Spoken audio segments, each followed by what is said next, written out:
എന്തു പറ്റി അമ്മേ? എന്തിനാ ഇതൊക്കെ? ഇന്നെന്തെങ്കിലും പ്രത്യേക ദിവസമാണോ? മോനെ, ഇഷ ഈ വീട്ടിൽ നിന്ന് പോയത് മുതൽ ഈ വീട്ടിൽ എന്തൊക്കെയോ പ്രശ്നങ്ങളുണ്ടെന്നാ തോന്നുന്നത്. അതിനൊക്കെ ഇല്ലാതാക്കാൻ എന്റെ കയ്യിലൊരു സന്തോഷ വാർത്തയുണ്ട്. എന്താ?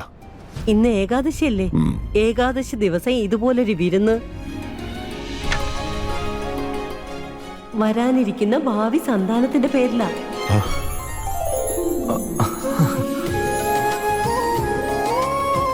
സത്യമാണോ? മുത്തശ്ശി, congratulations. I am really happy. ആഹാ, അത് കലക്കല്ലോ. ശ്രുതി, പിടിച്ചോ. നന്നായിരിക്കും മോളെ. അപ്പോ എനിക്കൊരു അനന്തരാവകാശി വരാൻ പോകുന്നു. മോനെ, നീ അച്ഛന് വലിയൊരു സന്തോഷം തന്നു. അമ്മേ, അപ്പൊ ഞാനൊരു മുത്തശ്ശനാകാൻ പോകുന്നു. പക്ഷെ എല്ലാവരും ഒരു കാര്യം ഓർമ്മിച്ചോണം.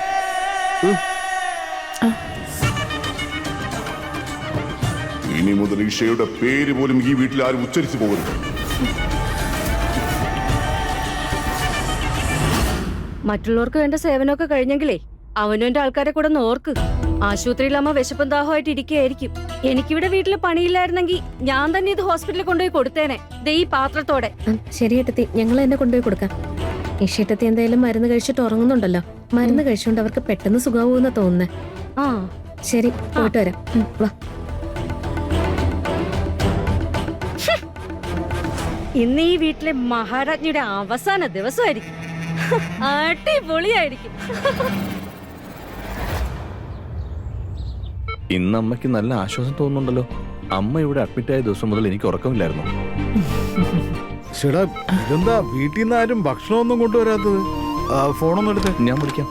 ഞങ്ങൾ ഇതേ ഭക്ഷണം കൊണ്ട് എത്തിക്കഴിഞ്ഞു. വന്നോ ആരതി വിളിച്ച് സ്വീകരിക്കാൻ. സുഖമില്ലാത്തോണ്ട് എങ്ങനെയും ചത്തോട്ടെ. എന്നാലും ഇവരുടെ മേക്കപ്പ് ഇല്ലാതെ പുറത്തിറങ്ങാൻ പറ്റില്ലല്ലോ. മേക്കപ്പ് ഇല്ലാതെ എങ്ങനെ പുറത്തിറങ്ങാനാ, അല്ലേ? ഹലോ മൈ ഡിയർ വല്യമ്മേ, ഞങ്ങള് വീട്ടിൽ നിന്ന് നേരത്തെ ഇറങ്ങിയതാ. ഭയങ്കര ട്രാഫിക് ആയിരുന്നു. വല്യമ്മക്ക് ഇപ്പൊ തന്നെ ഫുഡ് എടുത്തില്ല.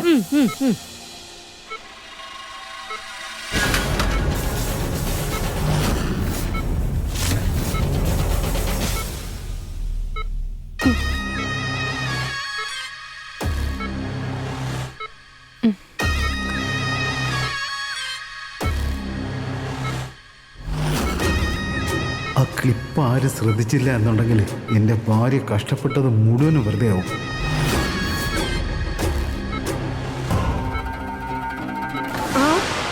ഇതെന്താ? എന്റെ ഭഗവാനെ, ഞാൻ തോറ്റു. ഇതാണോ ഭക്ഷണം? ഞാനെന്താ വല്ലയിടത്തും പട്ടിണി കിടക്കുവാണോ? എന്തിനാ മോണിക്കെ മരുമകളായിട്ട് വച്ചത്? മഹാ മടിച്ചേ അവള്. അവിടെ ഉള്ളത് എന്തെങ്കിലും പുഴുങ്ങി ഇങ്ങോട്ട് തന്നു വിട്ടാ മതിയല്ലോ. ഇനി അവളെ എന്റെ മുന്നിൽ കണ്ടാലുണ്ടല്ലോ, അവളുടെ ചെവിക്ക് പിടിച്ച് രണ്ട് കൊടുത്തേ മതിയാവും. എന്നാലേ ഉരുളക്കിഴങ്ങ് വേവിച്ച് കൊടുക്കാതിരിക്കുള്ളൂ. പോട്ടെ ചേട്ടത്തി, അതൊക്കെ നമുക്ക് ശരിയാക്കാം. കാവ്യ, ഇനി ഫുഡ് കൊണ്ടുവരുമ്പോ വല്യമ്മയ്ക്ക് ഇഷ്ടപ്പെട്ടത് മാത്രമേ കൊണ്ടുവരാവൂ. പറഞ്ഞു കേട്ടല്ലോ. ശരി, കഴിക്കും. ഇന്നത്തേക്ക് കഴിക്കും. അതെ, കുറച്ചല്ലേ. അതങ്ങ് കഴിക്കേ. Please please.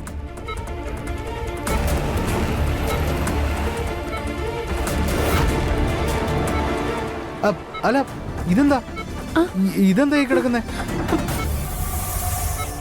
ഇതെന്താ സാധനം? മുമ്പ് ഇവിടെ എങ്ങും കണ്ടിട്ടില്ലല്ലോ.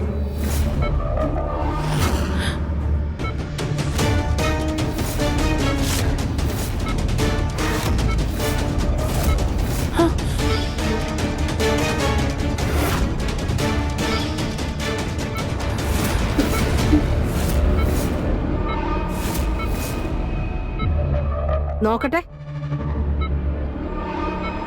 ഇത് നല്ല വിലയുള്ളതാണല്ലോ. ഇവരുടേതാവാൻ വഴിയില്ല.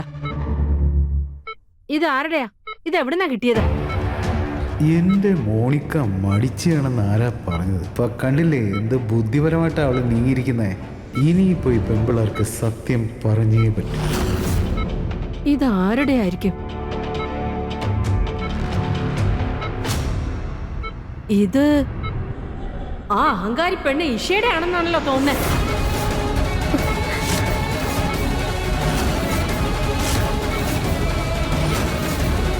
ഇതെങ്ങനെയാ നമ്മുടെ വീട്ടിൽ വന്നത്?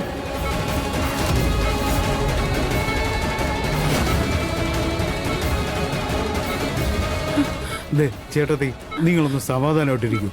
അല്ലെങ്കിൽ BP അതെ, കൂടിക്കൊണ്ടിരിക്കും. സമാധാനിക്കാൻ പറയുന്ന എനിക്ക് മനസ്സിലാക്ക്. ഇതൊക്കെ ആ സൂരജിന്റെ കളിയാ. ആ ഗുലാബ് സിംഗ് പറയുന്നതനുസരിച്ച് രാവും പകലും ആ പെണ്ണിന്റെ പുറകെ തന്നെയായിരിക്കും. അങ്ങനെയായിരിക്കും അവന്റെ കൈ പെട്ടത്. ദേ അവനോട് പറഞ്ഞേക്ക്, ആ പെണ്ണ് മാത്രമല്ല അവളുമായി ബന്ധപ്പെട്ട ഒരു കാര്യം എനിക്ക് ഇഷ്ടമല്ല. അവള് തൊട്ട സാധനങ്ങൾ എന്തെങ്കിലും വീട്ടിൽ വന്നാ അതെന്നും അപശകനമായിരിക്കും. ഇതിനെ അങ്ങ് നശിപ്പിച്ച് ഇല്ലാതാക്കണം. ഇതൊന്നും നമുക്ക് വേണ്ട. അവളെ സാധനങ്ങൾ മൊത്തം നാശമാക്കി. എന്താ അമ്മ ഇത്? അയ്യോ മതിയാക്ക് ചേട്ടത്തി, മതിയാക്ക്. അവളെ എന്റെ കൈ തന്നെ ഞാൻ തല്ലി ചതയ്ക്കും. എനിക്ക് കാണണ്ട അവളെ. വീട്ടിലെ അവളെ ഞാൻ. അയ്യോ അഹങ്കാരി. അമ്മേ സമാധാനിക്ക്. അമ്മ എന്റെ അമ്മ അവളുടെ ക്ലിപ്പിനോട് ഇതാ മനോഭാവമെങ്കിൽ സത്യങ്ങളൊക്കെ അമ്മ അറിഞ്ഞാലുള്ള അവസ്ഥ എന്തായിരിക്കും? അവള് സ്വന്തം മരുമോളാണെന്ന് അറിഞ്ഞാൽ എന്താ സംഭവിക്കുക? അവളെ എന്തായിരിക്കും ചെയ്യാൻ പോന്നെ? നിങ്ങൾ എന്താ പറഞ്ഞ?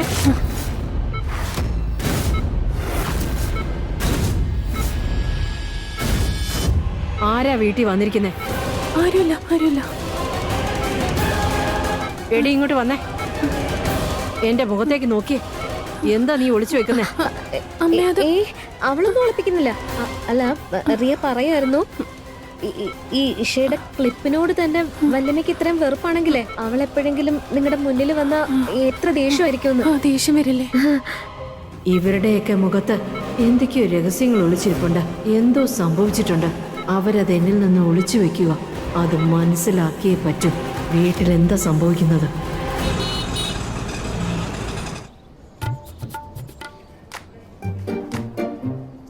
നമസ്കാരം സൂര്യേട്ടാ.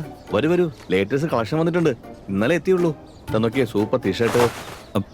അത് എനിക്ക് ടീഷർട്ട് വേണ്ട. ഈ സാരിയോ ടോപ്പോ പെൺകുട്ടികളുടെ ഡ്രസ്സാ വേണ്ട. ആ അല്ലേലും കല്യാണം കഴിഞ്ഞു കഴിഞ്ഞാൽ എത്ര വലിയ സന്യാസിയായാലും ഗൃഹസ്ഥനായേ പറ്റൂ ചേട്ടാ. എന്നാൽ ഇതൊന്ന് നോക്കി, പ്യൂർ സിൽക്കാ. ദേ ഒന്ന് എടുത്തു നോക്കിയേ. സാധനം നമ്പർ 1 ക്വാളിറ്റിയാ. നോക്കിയേ. എന്താ ചെയ്ത മാറ്റി പിടിക്കാൻ അങ്ങോട്ട്. കഷ്ടം തന്നെ. എന്നാ സൈസ് ഒന്ന് പറഞ്ഞാൽ മതി. സ്മോളോ ലാർജോ മീഡിയോ ഏതെന്ന് പറഞ്ഞാൽ മതി. നമുക്ക് ആ സൈസ് എടുക്കാം. സൈസോ?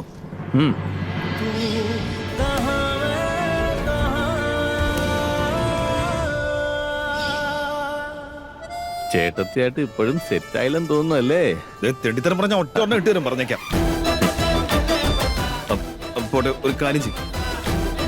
ഈ 3 ഡ്രസ്സും 3 സൈസിൽ പാക്ക് ചെയ്യും. 3 സൈസോ? ആ എന്താ ഇല്ലേ? ഉണ്ട് ചേട്ടാ. പിന്നെന്താ നോക്കി നിൽക്കുന്ന? പാക്ക് ചെയ്യേ. പാക്ക് ചെയ്തു. ഇതാ പിടിച്ചോളൂ.